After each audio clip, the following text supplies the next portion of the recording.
لكريم آله وأصحابه كرام الفاتحة. أعوذ بالله من الشيطان الرجيم. بسم الله الرحمن الرحيم. الحمد لله رب العالمين الرحمن الرحيم مالك يوم الدين. إياك نعبد وإياك نستعين. اهدنا الصراط المستقيم صراط الذين أنعمت عليهم غير المغضوب عليهم ولا الضالين.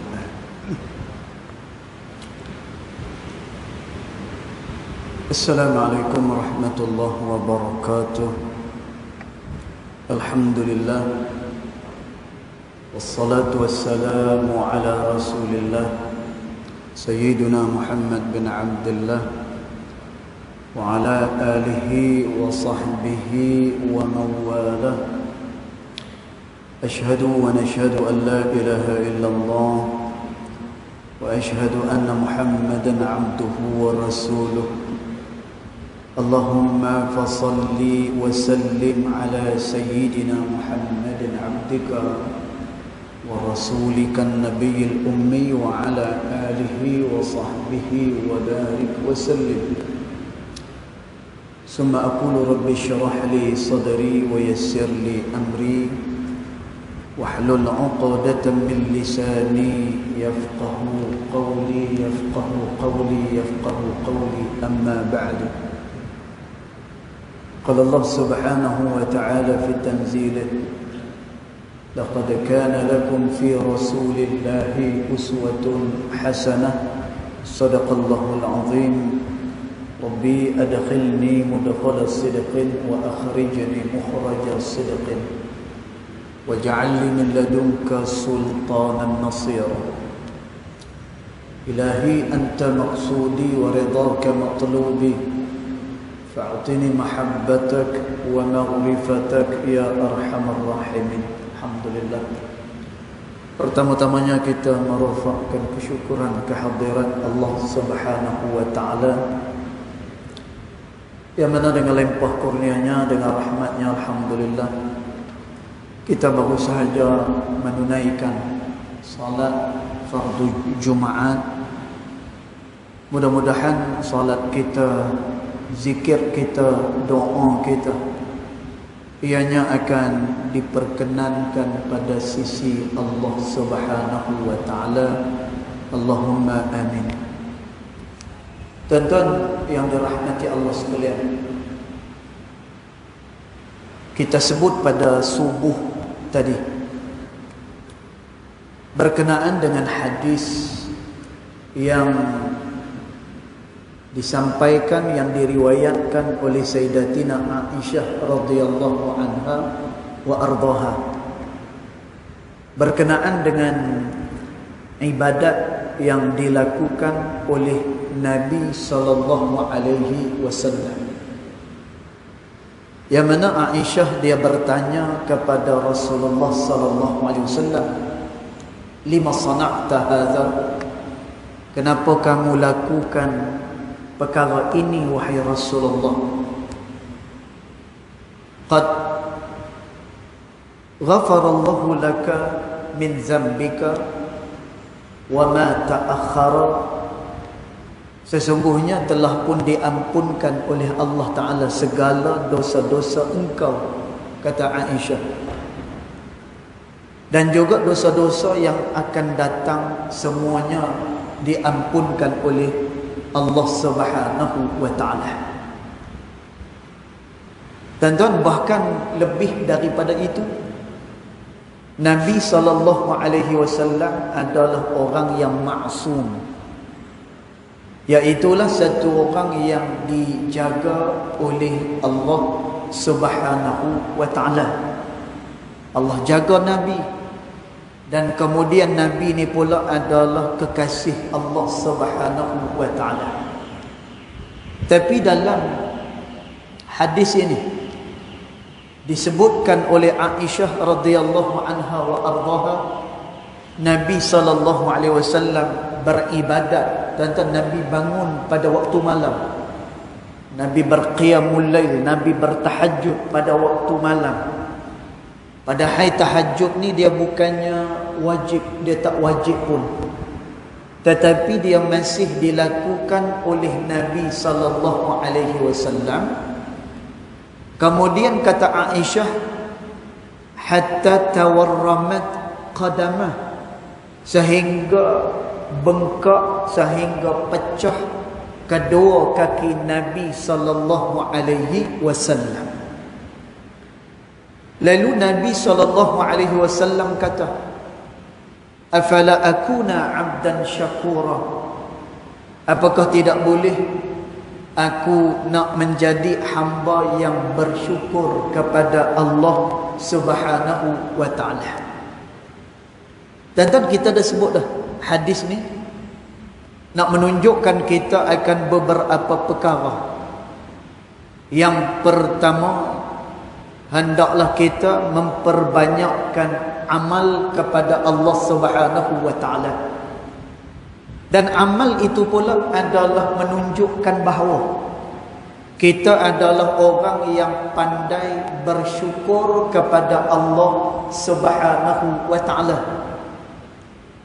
Kerana itu ulama menyebut, ketika mana mereka menghuraikan perkataan Nabi SAW, afala akuna abdan syakura, apakah tidak boleh aku nak jadi hamba yang pandai bersyukur kepada Allah Ta'ala. Dan ulama menyebut, ibadat yang kita lakukan itu adalah tanda bahawa kita bersyukur kepada Allah Subhanahu wa ta'ala. Kalau tak, kita takkan buat ibadat yang diperintahkan oleh Allah Subhanahu wa ta'ala kepada kita.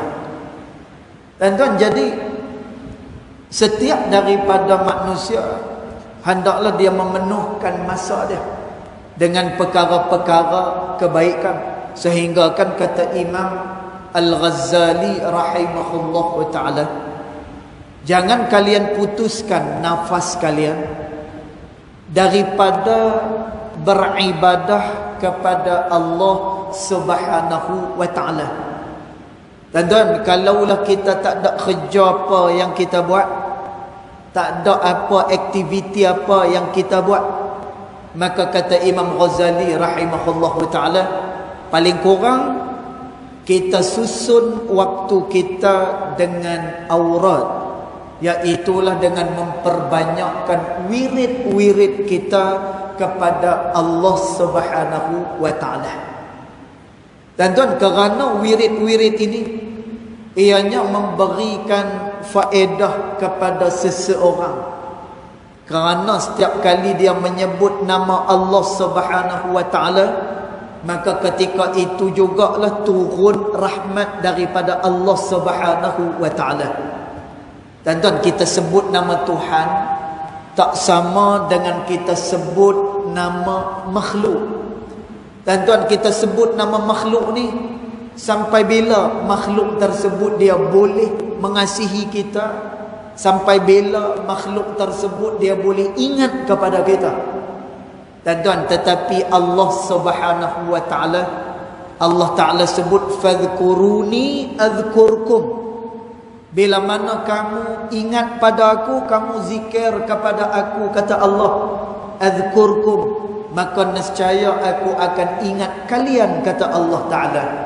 Dan ulama tafsir menyebut, makna ingat dekat sini adalah dengan rahmat daripada Allah Subhanahu wa ta'ala. Allah memberikan rahmat kepada dia.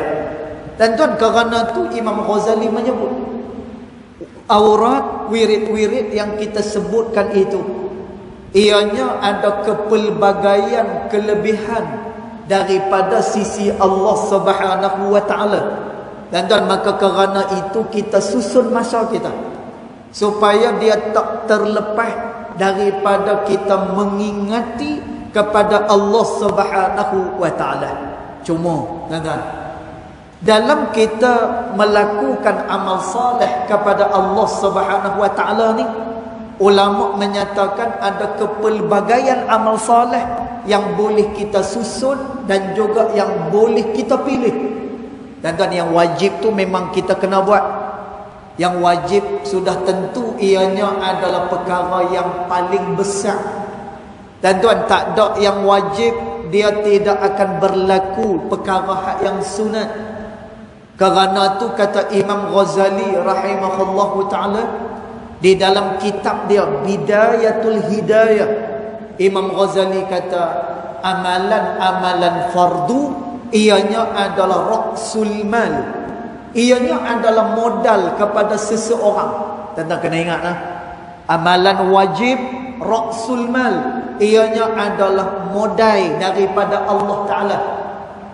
Malah pernah Sayyidina Muaz bin Jabal radhiyallahu anhu wa ardah, dia tanya dengan Nabi sallallahu alaihi wasallam, ya Rasulullah, akhbirni ayyu amalin udkhilanil jannah wa yuba'iduni minan nar. Wahai Rasulullah, ini pertanyaan Muaz, kata Muaz bin Jabal radhiyallahu anhu wa arda.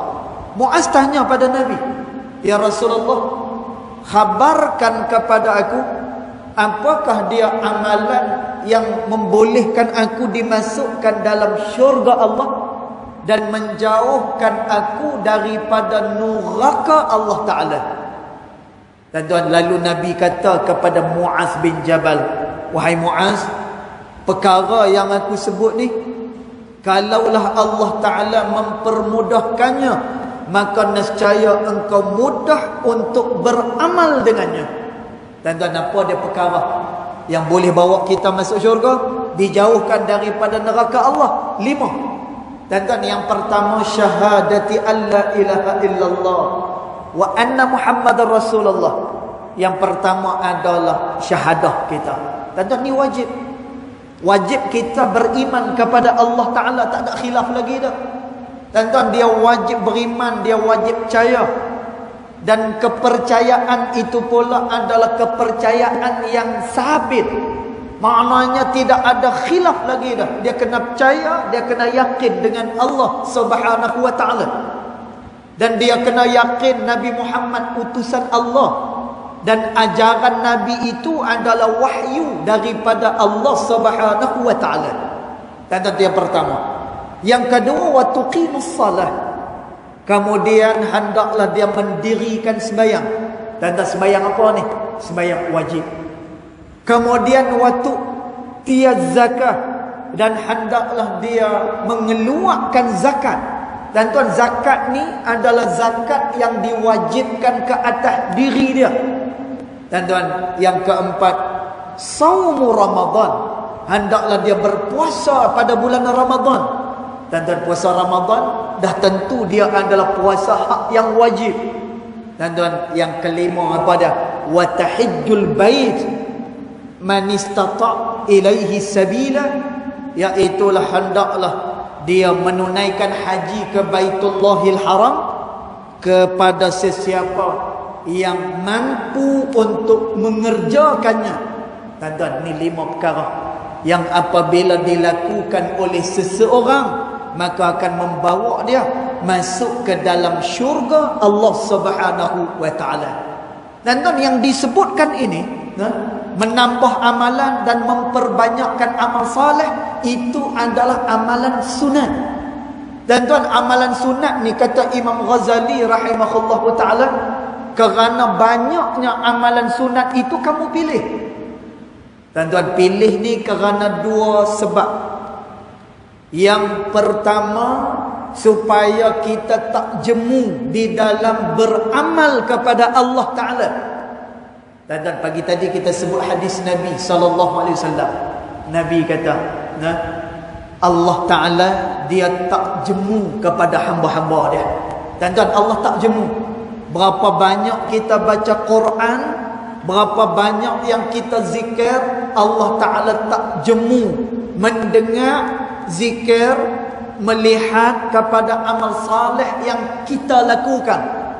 Tuan-tuan, tapi Nabi kata, hatta tumallu, sehinggalah engkau sendiri yang berasa bosan, engkau sendiri yang berasa cemui maka pada waktu itu Allah Ta'ala berpaling daripada kalian, kata Nabi sallallahu alaihi wasallam.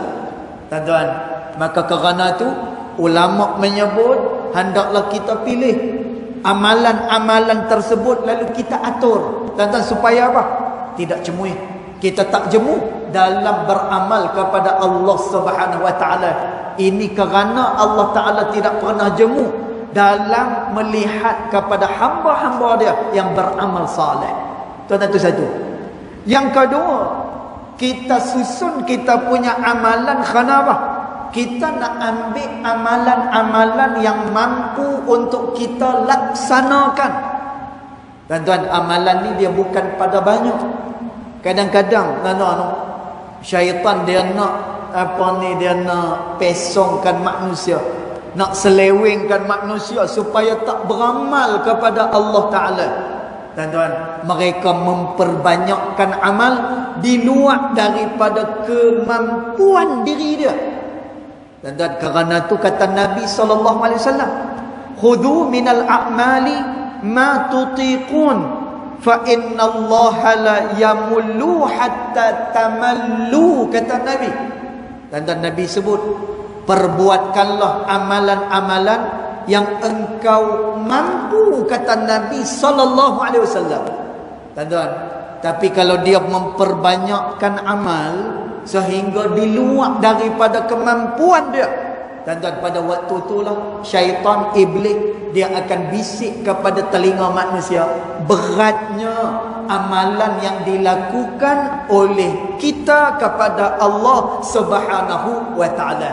Tuan-tuan, sebab itu jangan kita berat-beratkan apa yang kita mampu buat walaupun sikit. Tuan-tuan, kata Nabi sallallahu alaihi wasallam, ahabbul a'mal ila Allah, amalan yang paling dikasihi oleh Allah Subhanahu wa taala adalah ad-dawam wa in qalla, kata Nabi, iaitulah amalan yang berterusan sekalipun ianya adalah amalan yang sedikit, kata Nabi.